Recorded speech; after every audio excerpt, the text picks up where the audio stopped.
जिस imported luxury car को देखकर आप आज कहते हैं ये मेरे बस की नहीं, कल वही कार आपके दरवाजे तक आ जाए तो कैसा रहेगा। लग्जरी गाड़ियां जो विदेश से भारत में आते आते दोगुनी कीमत की हो जाती हैं, अचानक उनकी कीमत कम होने की चर्चा क्यों हो रही है? क्या वाकई इंपोर्टेड लग्जरी कारें सस्ती होने वाली हैं? क्या भारत अपना ऑटो बाजार विदेशी कंपनियों के लिए खोल रहा है? जिसे भारत और यूरोपीय संघ दोनों मदर ऑफ डील्स कह रहे हैं, वो हमारी और आपकी जेब पर, लग्जरी कार्स के सपनों पर क्या असर डालने वाली है? आसान भाषा में समझते हैं। भारत और यूरोपीय संघ यानी ईयू कई सालों से फ्री ट्रेड एग्रीमेंट यानी एफटीए पर बातचीत कर रहे हैं। सूत्रों के मुताबिक ये बातचीत फाइनल मोड पर है। इस समझौते का सबसे बड़ा, सबसे चर्चित पॉइंट है यूरोप से आने वाली कारों पर लगने वाला भारी टैक्स।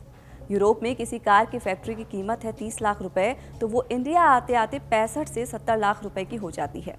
70% से 110% तक इंपोर्ट ड्यूटी, फिर जीएसटी, फिर सेस और रजिस्ट्रेशन। यही वजह है कि भारत में लग्जरी कार स्टेटस सिंबल बन जाती है, जबकि यूरोप में वही कार मिडिल क्लास की पहुंच में होती है। लेकिन इस समझौते के बाद अब भारत में भी ये लग्जरी गाड़ियां ज़्यादा से ज़्यादा लोगों तक पहुंचने वाली हैं। सूत्रों के मुताबिक भारत सरकार की योजना है 110% इंपोर्ट ड्यूटी को घटाकर सीधे 40% करना। और ये कोई छोटी कटौती नहीं है, ये भारत के ऑटो सेक्टर में अब तक का सबसे बड़ा लिबरलाइजेशन माना जा रहा है। शुरुआत में ईयू के 27 देशों से आने वाली 15,000 यूरो यानी कि करीब 13 से 14 लाख से ज़्यादा कीमत वाली पेट्रोल और डीजल कारों पर ये कम टैक्स लागू होगा।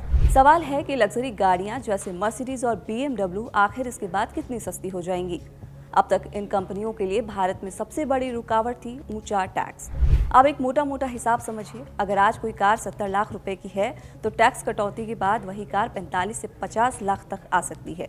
यानी लग्जरी गाड़ियां बहुत दूर का सपना नहीं रहेंगी। भारत दुनिया का तीसरा सबसे बड़ा कार बाजार है। सालाना करीब 44 लाख यूनिट की बिक्री होती है। फिर भी यूरोपीय कंपनियों की हिस्सेदारी 4% से भी कम है। सरकार का मानना है अगर भारत को ग्लोबल मैन्युफैक्चरिंग हब बनना है तो बाजार खोलना ही पड़ेगा। और ये सिर्फ कारों की बात नहीं है। भारत और ईयू के बीच समझौते को मदर ऑफ ऑल डील्स क्यों कहा जा रहा है? क्योंकि इस एफटीए से भारत को फायदा होगा। टेक्सटाइल, जेम्स और ज्वेलरी, लेदर, फार्मा, आईटी और सर्विस सेक्टर। खासकर ऐसे समय में जब अमेरिका के टैरिफ ने भारतीय एक्सपोर्टर्स को दबाव में डाल दिया है। ईयू को फायदा होगा भारत जैसे बाजार में आसान entry, auto, wine, dairy, high and products की बिक्री। इसीलिए दोनों पक्ष इसे गेम चेंजर डील मान रहे हैं। लेकिन क्या इसका कोई नुकसान भी है? सबसे बड़ा डर है घरेलू ऑटो कंपनियों पर दबाव बढ़ने का।